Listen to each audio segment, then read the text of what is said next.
अरे जवलिया बनी है ज्वाला जुल्मे, अरे ये जवलिया बनी है ज्वाला जुल्मे, बदला लिए बिना न माने बदलिया रे बदलिया रे बदलिया।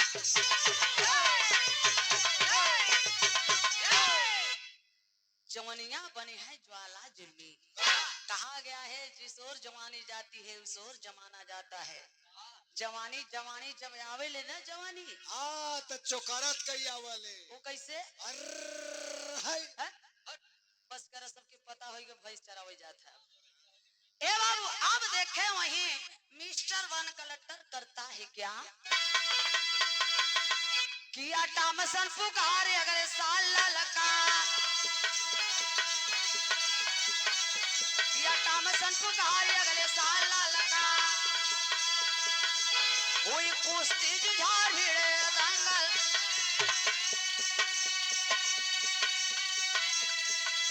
गौर हुआ अत्याचार दरा डीएम चितका,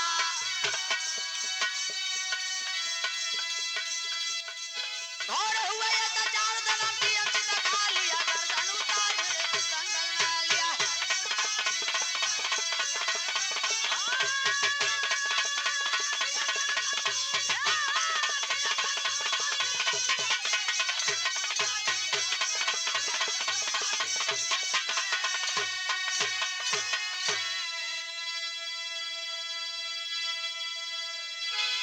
ए बाबू अगले साल फिर वही मिस्टर वन कलेक्टर कलेक्टर में कुश्ती का तो दंगल रख दिया कि भारत का पहलवान एक ही था, एक ही पहलवान था, वो तो मर गया। अब देखते हैं कौन माई का लाल है जो अंग्रेज से टकराएगा। अब यह तक कसम न खैले बाटन हलचल यादव बाहरे हमीद खान, आखिरकार में हलचल यादव बाबूजी मालिक कमर जी देखे एक ही शंकर बाबूजी बिटिया शंकर हमीद खान के बिटिया सबीना और हलचल यादव का बेटा शंकर दोनों छोटे छोट बाटल। और यहाँ जब दोबारा कुश्ती का दंगल रख गया बा हलचल यादव बाबूजी जब अंग्रेजन का बात दोबारा चैलेंज सुनलन हा गैलन अखाड़े में हाथ मिला लिए बाहरे हमीद खान। आखिरकार में जब हाथवा मिला लेलन तब देखा जवन दाव हमीद खान लगाए थे हलचल यादव लगाए थे वही दोस्त लगाता है। आखिरकार में वही दाव जब लगौलन है उठाई के पटक देलन इतने ना ठोहनवा से हुमच देहलन मोहवा से दो होलुका खून फेंक के लगलन हंसाए इन्हों के देखा हंसलन के बिरहा गावलन। ए बाबू आखिरकार में दम को तोड़ दिया, हलचल यादव भी मर गए, हमीद खान भी मर गए।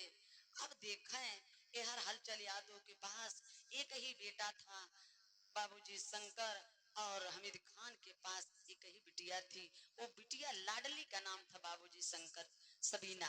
शंकर सबीना दोनों छोटे छोटे टुअर बचलन है। ए बाबू आखिरकार में हर कलेक्ट्री में एक दिन धोखे से वो अंग्रेजों का जो दलाल था मिस्टर वन कलेक्टर और जो डीएम था अंग्रेज का बबूला हो गया। भारत का पहलवान हमारे अंग्रेज पहलवान को कैसे पटक दिया, कैसे मर गया।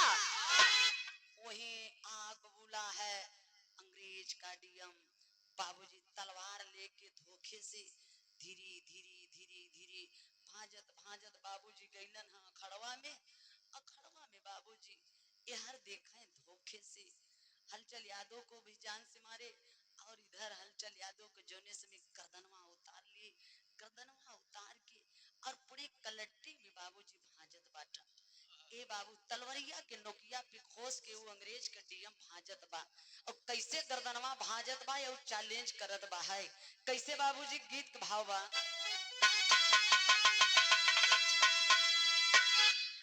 लाले रंगा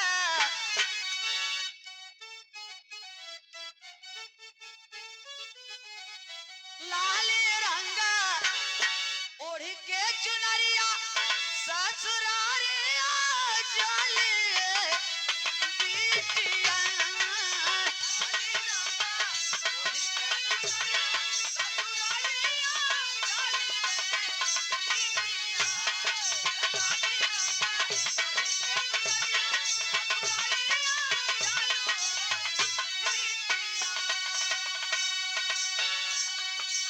लेकिन बाबू अंग्रेज का डीएम जश्न मनावत बा नोकिया पे है नोकिया पे रंगले मौरिया तलवारे भागे पतिया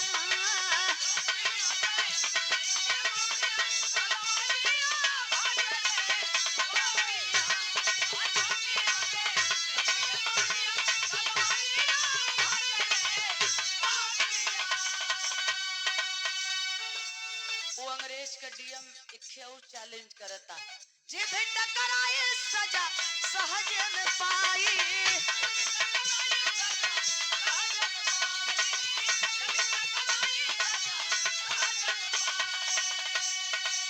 से खिस्सा भुलाए यही दुनिया से जाए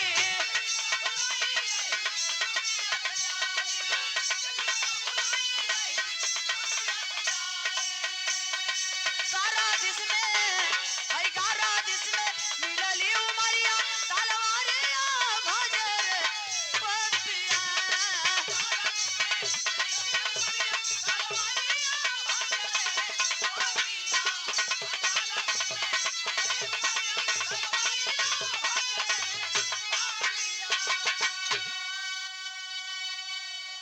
ए बाबू आखिरकार में हलचल यादव भी मर गए हमीद खान भी जब मर गए तो ये अंग्रेज का वो डीएम चैलेंज कर रहा है कि आप जो अंग्रेज से टकराएगा तुरंत उसका शेखी शान भुला जाएगा और गर्दन काट लिया जाएगा चैलेंज कर दिया मालिक की मर्जी देखें शंकर सबीना दोनों टूर बचलन एक दिना सबीना अपने पापा का याद करके रोवत बा है कैसे रोवत बा बाबूजी वो लड़का या औलाद से पूछा कोनो जब त्योहार आवेले ओ दिना पापा का और याद आवेले सबीना रोवत बा अपने पापा का याद करके ये भाव पे आदरणीय 11 रुपए का पुरस्कार श्रीमान यही गांव की धरती से नाम बताइए अच्छा धरती से क्यों आसमान से दे था का अच्छा धरती पुत्र आपकी तरफ से 11 रुपया सादर चरण स्पर्श है ये बाबू देखा है सबीना रोवत बा पापा के याद कई के एक दिन का शंकर ललनवा के बरसे नयनवा हो रोवली सबीना नाही सुझेला डगरी कवन ही डरिया पे है बैठे चिड़ैया ओ कवन किनारे लागे हमरो नवरी छोड़ के पराई गईला मोहे बिरहिनिया के भैलिया नाथ आज तोहरी कुमारी अब्बा के मुँह लेकर गम भूली गईली हो अब्बा से प्यारे पवली तोहरी बखरी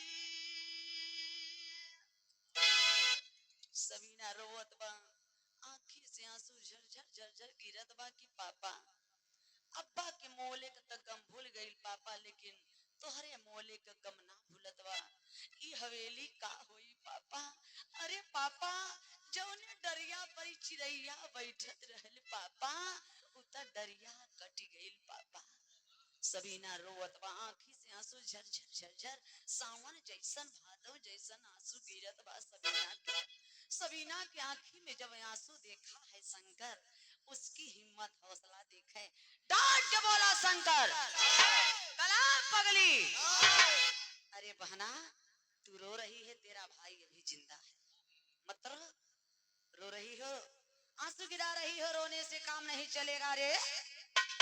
डांट कर बोला शंकर, शंकर बोला सुन रे बहना, शंकर बोला सुन रे बहना, अब बाबुल का बदला चुकाना है।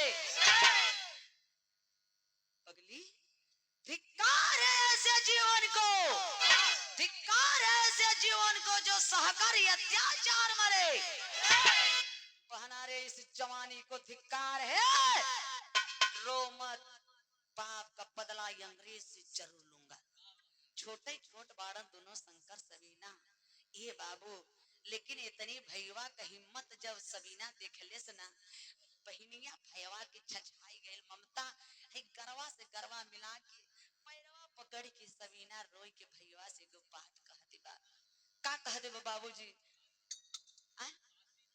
काशी मिस्त्री जी के तरफ से 10 रुपए का पुरस्कार, कोट कोट नमन बा, सादर चरण पर जय भीम नमो बुद्धाय। बहनिया कहत का बा भैया शंकर से,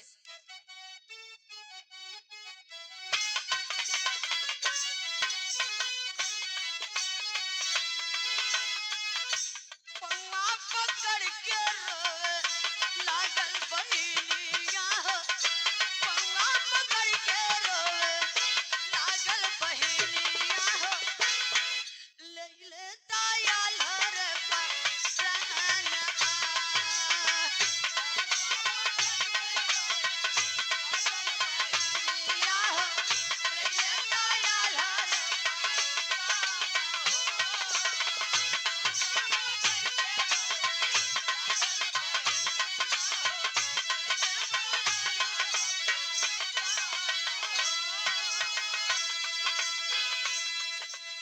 भैया बाबूजी ना बटे दुनिया में हमारो परनवा ले लेता, मर जाई तो बहुत अच्छा रहा। भैया भैया है बाबू, बाबू हाँ जोड़ते 2 मिनट। भैया हमें पापा मरी गईलन, ओकर चिंता ना बा, चिंता सिर्फ एक चीज के बा। ए भैया का बतिया हो जा, चिंता नाही हउए भैया पापा के जनवा, कैसे के मड़वा में माई करे कन्यादान, जैसे ले गैया जैसे पाई के बछरुआ के, जैसे ले गैया जैसे पाई के बछरुआ के, और से ले दूधवा पी आई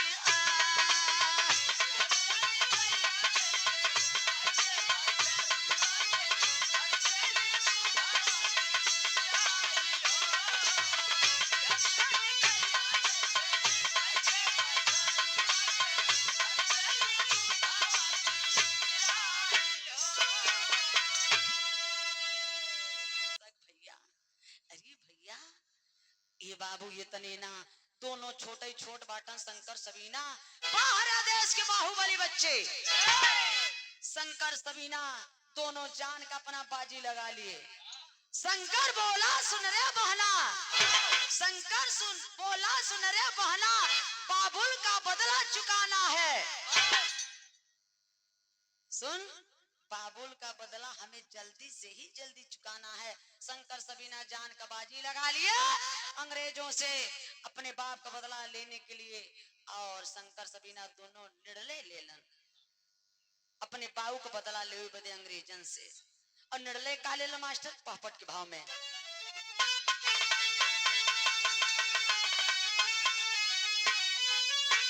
कई सबीना नियम के दुआरिया परिया आइल बा, कई सबीना नियम के दुआरिया परिया आइल बा, साहब हमके दे दे बानो करिया परिया आइल बा।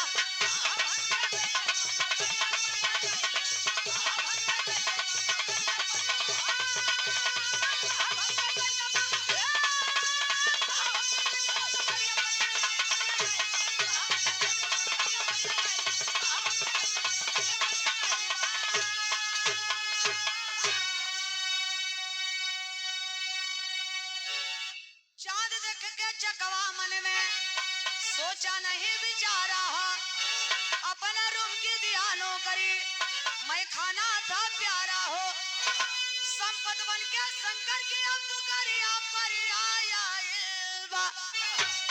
और माली जैसे सींचब फुलवरिया पर आया। शंकर सबीना दोनों जब जान का बाजी लगा लिए बाप का बदला लेवे खातिर डीएम से, तब देखा है शंकर सबीना दोनों एक दिन सवेरे सवेरे गईलन डीएम के पास। अंग्रेज का डीएम सवेरे का टाइम भोरहरिया का सवेरे का कुर्सी लगाए के दुआरे हवा लेत बाटन। सबीना ये तनी खूबसूरत रही, all the best, very beautiful handsome girl. अति सुंदर beautiful, thanks, no English, no no no, I am Hindi. अरे इतनी खूबसूरत, इतनी खूबसूरत सबीना शंकर गईलन है। सबीना जाए के झम से डीएम का पैरवा पकड़ ले लेस। जब पैरवा पकड़ ले लेस तो अंग्रेज का डीएम देखलेस, कलेस इतनी सुंदर लड़की वो अभी चलकर मेरे दरवाजे पर। हाँ, वो भी सुबह सुबह। अंग्रेज का डीएम बोले कि क्या बात है, कैसे आना हुआ, लड़की बताओ कहाँ से आ रही हो।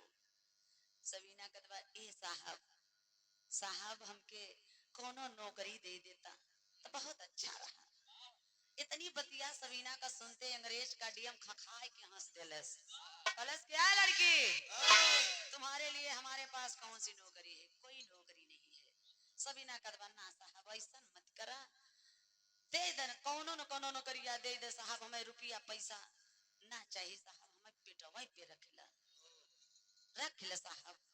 अच्छा तो डीएम साहब ने सोचलन अभी चलन कलन कितना गिड़गिड़ात आई लड़की, तो चलो भाई तुम्हारे लिए हमारे पास एक नौकरी है, सिर्फ एक नौकरी है, तुम मेरी रूम की नौकरानी बन जाओ।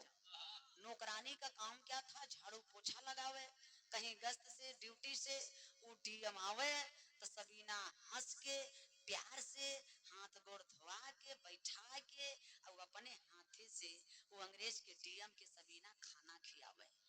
और ओकरे साथ साथ एक बोतल रखल रहे बड़का वाला, खम्हा, बिजली वाला खम्हा, पिए वाला। अच्छा तो बोतल में का दारू गिलासी में ढाल ढाल के सबीना शंकर के पियावे, सॉरी अंग्रेज के डीएम के पियावे। ए बाबू, और ये तो नौकरी लगल सबीना का, और अंग्रेज का डीएम शंकर का नौकरी लगाई देलस दुआरवा पर फूल सींचे बदी। दोनों भाई बहन का नौकरी लग गए, बहनी का नौकरी अंदर और भाई का नौकरी जेकर बहन अंदर होकर भाई, दोनों भाई बहन का नौकरी लग गई। तब आगे देखा दोनों भाई बहन का करत बाटन वो अंग्रेज के डीएम के साथ। कवि जी आल्हा भाव लिखे,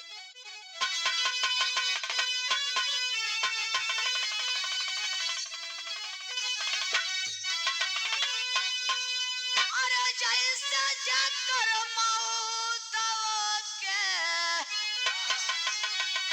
वैसे रे नाचा,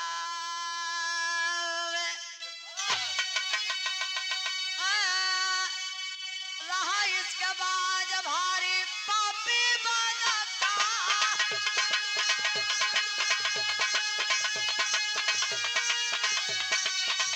चटक चटनिया दे चकी तो भजा परावा,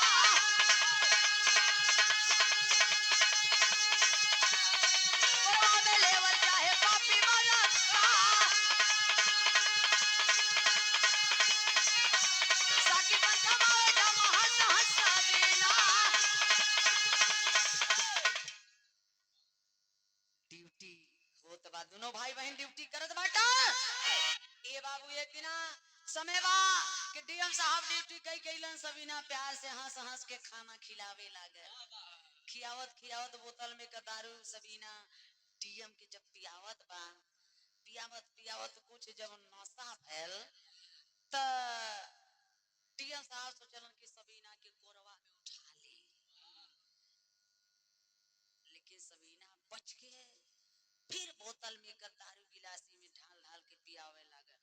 कदबा सर लीजिए लीजिए सर एक पैक और ले लीजिए, प्लीज वन पैक प्लीज। थोड़ा सा ले लीजिए। जब एकदम नशा में हो गई डीएम साहब जी बुल्लुराए अटर पटर पाँव पड़े लागल कलम के अविना I my darling I love you my darling. आ जाओ सबीना। तब अंग्रेज के डीएम हमेशा जानते हैं इश्क बाज रहे हैं। इतिहास उठा के देखी ले कैलन का है भैया ये अंग्रेज का डीएम का साकी बंधा जमा सहसर साकी बंधा जमा सहसर प्रियता न सब भई बरिया माय डियर डार्लिंग कह के गिरा माय डियर डार्लिंग कह के गिरा गइले ऊपर बच्चा सभी ना हो उठौली तलावा काटी गरदन वाले ही वही पपिया काटी गरदन वाले ही वही पपिया जगह पे न जाओ दली संग के पुका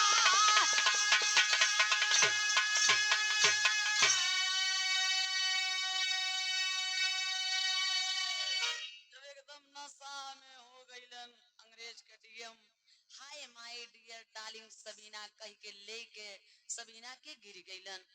जब गिर गइलन तो डीएम साहब त नशा में बाटन उनकर उठे के हिम्मत ही नहीं पड़ता और सबीना त मौका हेरत रही त चलाक रही वही धीरे से डीएम साहब के सकेल के मुड़िया उठाई के कुछ दूरी रख के अपना उठ गई।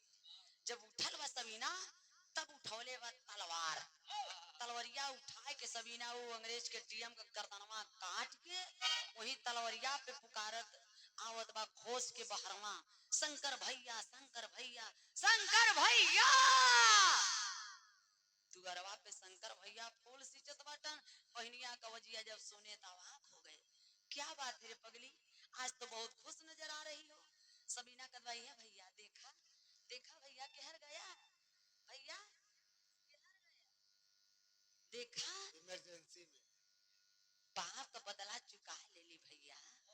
वही शंकर भैया फुलवा सींचत रहल वो लोटा बल्टी फेंक के दौड़ के गए दोनों भाई बहन गरवा से गरवा मिलाई के वो अंग्रेज के डीएम का गर्दनवा वही तलवरिया पर खोस के लगलन भांची। जैसे वो अंग्रेज के डीएम शंकर सबीना के बाबू का गर्दनवा भांजत रहलन वैसे ही आज शंकर सबीना डीएम का गर्दनवा भांजत बाटन। बाहरे नशा जे नशा करत हुई जानत हुई जेके अगर मारे कोई ना जे अगर दोस्त के दोस्ते के मारे के बाद तो पहले ओके अपन दोस्त बनावा और दारू पिया और पियावा ओके ढेर पियावा या पुना कम पिया तब मरवा। जे पियत हुई जानत हो पिए वालन के तीन फायदा होता।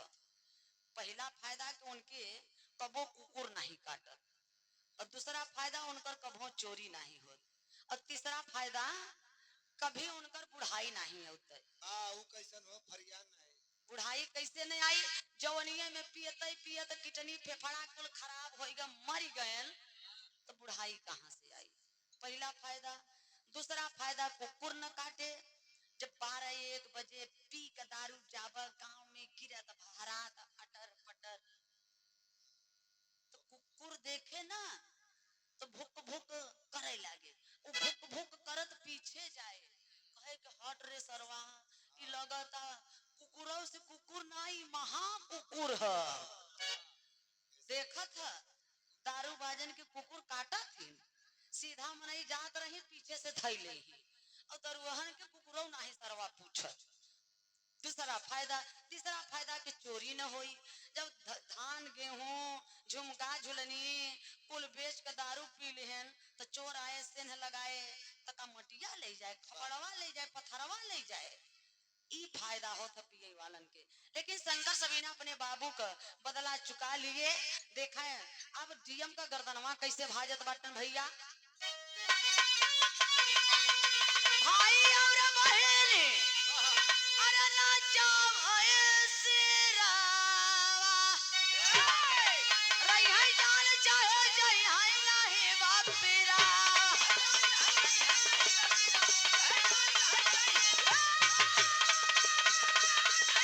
जब बहादुर जब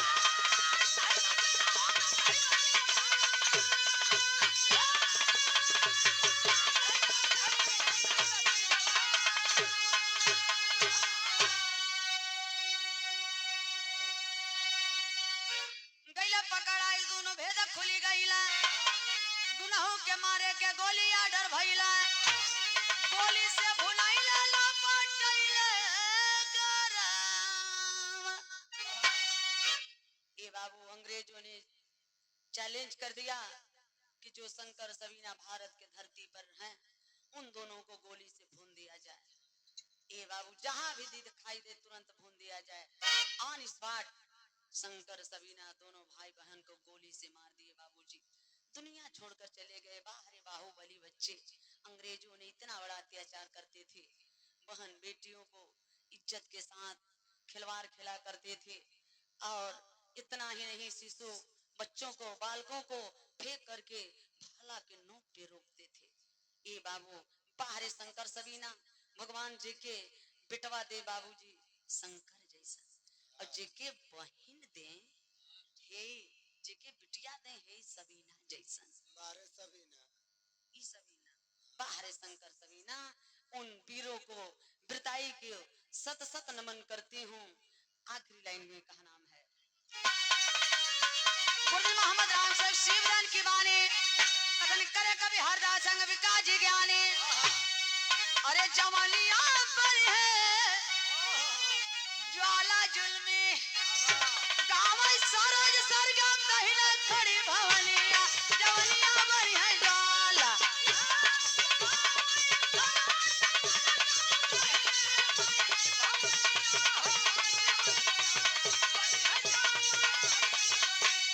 बैठा भैया बैठा बैठा भाई कहाँ जाते हो जा कहा नाम बा है बस 10-5 मिनट और रुक जाए के बाद बिरहा बंद ही होए। हाँ सही है लगा था ठेलिया ना लगेबा का कहा नाम बा है